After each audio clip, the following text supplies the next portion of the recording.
I had a conversation recently with somebody that's really close to me.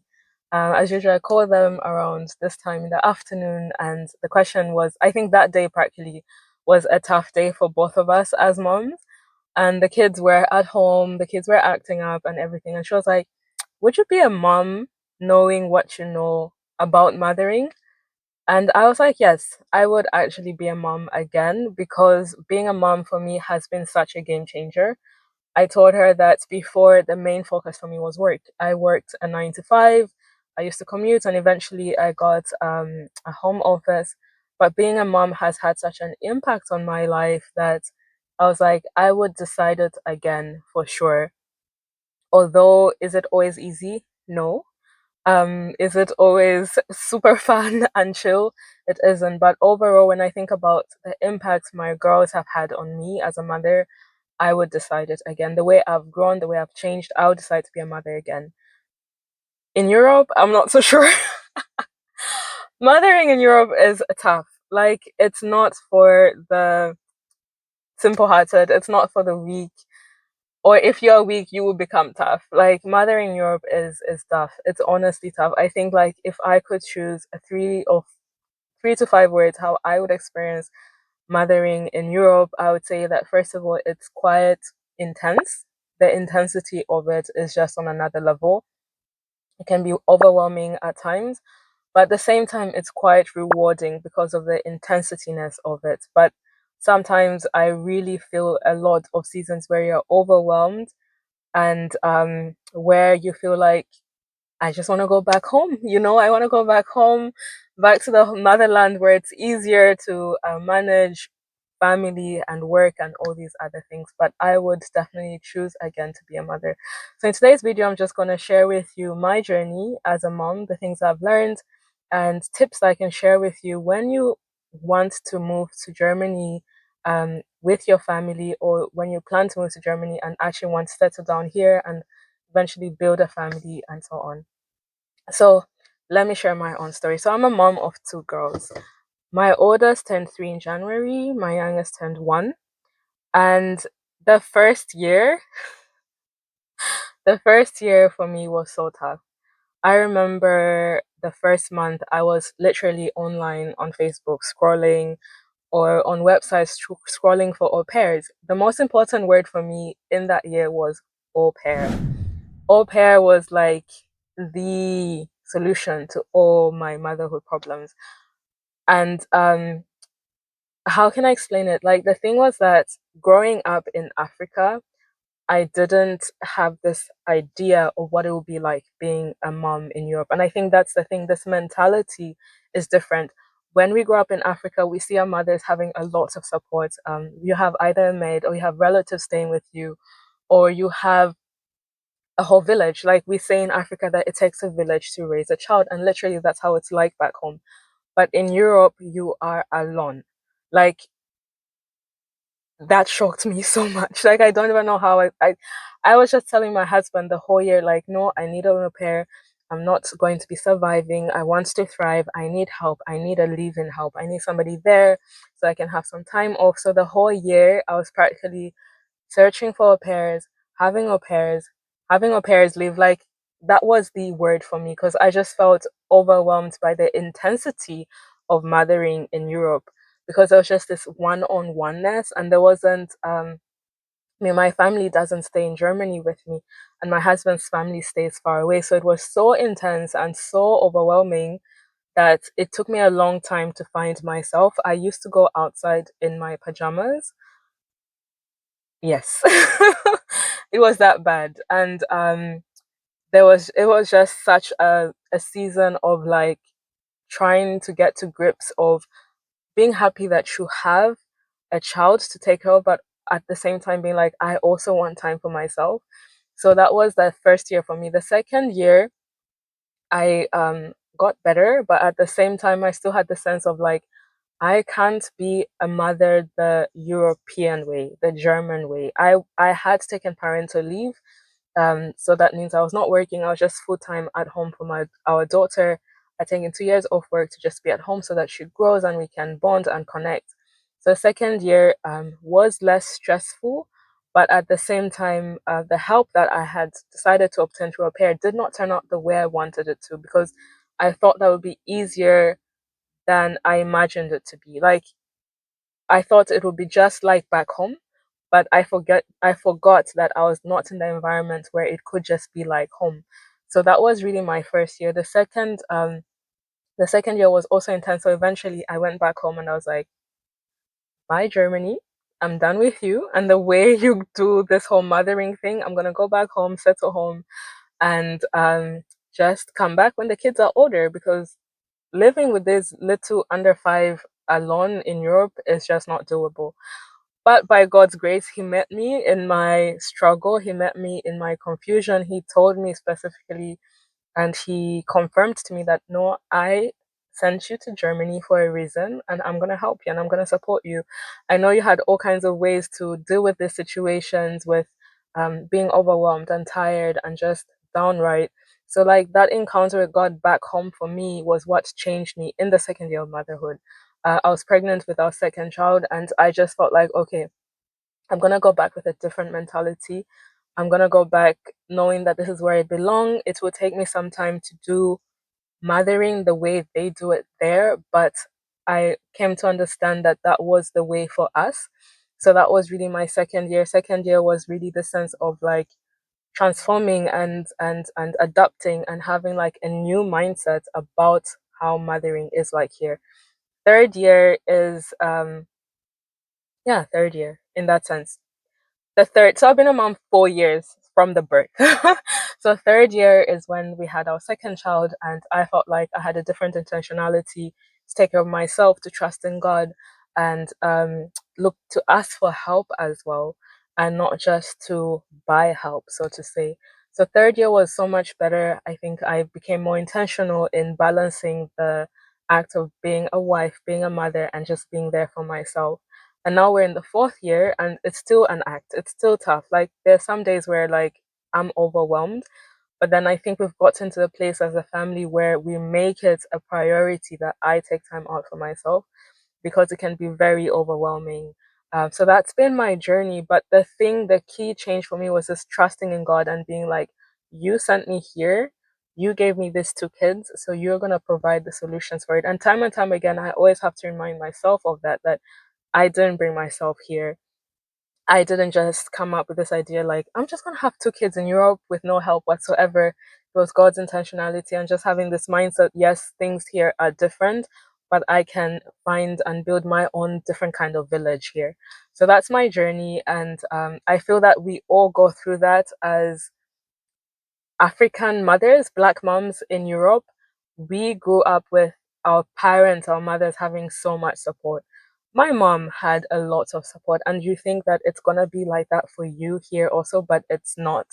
And I think that's the very first thing that we have to come to accept and be like, it's not going to be that same exact way for me as it was for my mom and my mother's, or my as it is for my friends. Like, my friends in Africa right now have it differently. They have maids at home, but here in Europe, you are everything.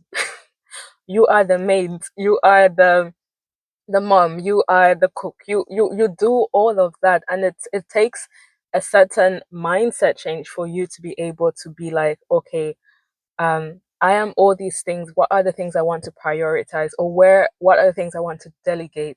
Can I actually get a live-in nanny, or a live-out nanny? Can I get babysitters and all that stuff? So I think the biggest thing is to understand that you won't have as much support as you do have back home immediately. It will take time for you to make that switch. It will really take time for you to be like, okay, this is my situation. How am I going to do better? So that's my story. And I think like a lot of people can identify with that, because it's just different. It's just different. So moving forward, for me as a mom, what really helps me is definitely this trust in God, because I definitely would say, like, if I don't have this trust in God and this thing of like, you, like, you actually, you gave me this kids, you sent me here, I would just, I'll just give up. I won't be able to show up as often as I do.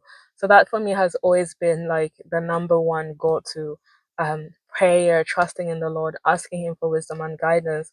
But at the same time, I'm trying to build up a support system. You would need that in Germany. You need a support system. You can't be a mother on your own. You either have a support system through your church or through volunteer organizations, through babysitters, through nannies, through even the kindergarten. The kindergarten is a support system to some extent because your kids go there and allow you the certain freedom, maybe to clean the house, to do certain things, to go to work, whatever it may be. But it's first of all important to have this trust in God and have this thing of like, okay, this is a situation I find myself in. How do you want me to do it? And then have that support system for sure, because you won't manage. And not just having the external support system, but we also need the support system at home. My husband does support me in that I have time right now to do what I'm doing now. If he didn't be like, okay, take some time off, maybe go read a book, do what you enjoy, then I would be burnt out. You need that support system not only externally but internally, especially with your husband, with your partner, with your spouse, that they allow you that time off. Even if it's just 1 hour a week, it makes a huge difference. And then, thirdly, schedules and meal planning. So for me, I know the certain meals that I cook. I know that Monday, Wednesday are like Monday is the time we eat out externally, we order in or we go somewhere. Tuesday, Wednesdays are the days I cook vegetarian meals, and I already have a meal plan as well. So it's not like every time I'm thinking, what are we going to eat today? I know some Nigerian mothers out there who meal plan for like a whole month. I just have a meal plan for a week, at least in the sense of like, I know what I'm cooking when. I don't always cook in like huge stock. When I cook in stock, it's for 2 days consequently. So like Tuesday, Wednesday, Thursday we skip, Friday, Saturday. But that helps me not have to have this pressure of what are we gonna eat, what are we gonna blah blah blah. So it's just like, okay, what's on the meal plan? What are we gonna eat? And then it also still gives me room to be like, okay, let's do something different this week, or let's just keep to the plan, you know. And I also have a schedule. I know the things that I do certain times of the day. For example, I know that my girls, for example, are not in nursery, so they sleep until about 8. So right now, my motivation is to wake up 5:30, 6. So I have 2 hours to do things for me, and that means reading my Bible, praying, exercising. Exercising is a big thing. Like, do not neglect that. Don't neglect that. Also, don't neglect prayer and reading, but especially exercise as well. It's so important that you just have time to take care of your body, to take care of the temple of the Holy Spirit, to take care of your body. So I know that normally between 6 and 8, I usually have time for myself. Of course, there's days when our little one is not up to that, but at least I have this plan and idea, and it usually works out as well. And then the other tip I'd like to give is really to allow your kids to help out. My child, like our oldest is 3, but she likes to help out in so many ways. She helps me unload the dishwasher, or she sometimes may want to help me cook. So like I allow her to beat the eggs and like mix them, and then I mix them also. It's really simple things, but at least it's already a way to encourage your kids to be like, we are in this together. Mommy is not going to be the one doing everything. So like even with laundry, when we're taking it out of the laundry of the washing machine, she helps me take it out. Sometimes she helps me carry it upstairs because it's in a suitcase and things like that. So it's just like these small things are already like implementing certain habits into your kids to help out at home. And also your husband. My husband takes out the trash the whole time. I don't take out the trash. For example, there's certain things that he does and certain things that I do. So it's good to have like yeah, to share the load practically. That's so important to do that. And then the very last thing, again, I just want to stress is pacing yourself. I'm not so good at that because I like to get things done in as little time as possible. Sometimes if you were to see my calendars, then I have like 30 things I need to do in the month, and you're like, okay, you have 30 days, so are you gonna do like one item a day, whatever, or like my daily plans? But it's just important to pace yourself and also to adjust according to the season that you're in. I would really like to be able to produce weekly YouTube videos, but I'm not in the season that allows me to do that. So right now I'm just pacing myself to do twice a month these longer videos and so on. And when I'm in a different season, I would do things differently as well. So those are really the tips I want to share and live with you today about being a mom in Europe. It's not easy for those who are coming from abroad. You shouldn't have this expectation that it will just be quick, quick. First of all, it takes time for you to get these kindergarten places for the kids or to get school for the kids. It's not always going to be as easy. And like, especially this mindset change where you have to really come to understand that you won't have that support as much as you had it back home. And especially if you were the one who was doing a lot of things at home, you would need to adjust as a family to share the load as well. But I think the most important thing that we need to learn as mothers is not to neglect ourselves. Like, really take that time out. Even just 10 minutes in the day or in the hour to listen to a song that you like, or to just dance a bit. I don't know, just important to take care of yourself. Think about the things that you enjoy doing and write them down. I actually need to do that and write them down so that you make time for those things. Because I remember sometime in January, I was so stressed, and I was reading this article that talks about how you have stress factors, but you also have energy, like sources of energy sources that make you feel restful and stuff like that. And I was like thinking to myself, what is it that I actually enjoy doing as a mom? Like, apart from going to playgrounds and hang out with these little ones, what is it that I actually like to do that I enjoy? Because I think as mothers, we really get into this mode of like just being there for our kids, for our husbands, not that we are their mothers, but we're just there for everyone. And then we forget ourselves and we forget what are the things that we enjoy. And it's just so important that we keep that in mind. Like, oh, I enjoy reading. Oh, I enjoy listening to music. I enjoy calling my friends. When was the last time I called a friend? I realized that for myself, like, it's so important for me to take time out to call friends or to hang out with people without the kids being there, because when they're there, you're always shouting, stop that, what are you doing? You're just distracted. So like, write those things down that you like to do and do them, make time for them. And I do hope this video is not just a lot of blah blah blah blah blah, but that especially when you're in Europe, that it was an encouragement to you and it will help you integrate into life here in Europe, in Germany. If you're planning to move here, to help you at least understand what we struggle with as mothers abroad. And yeah, overall, I just hope it was helpful. Please comment down below. Are there certain tips that you have to share with me about being a mom here in Europe, or certain things where like, oh, I didn't know about that, that was quite new? Whatever lovely or crazy things that you'd like to share, please go ahead, and I look forward to seeing you in the next video. Tschüss!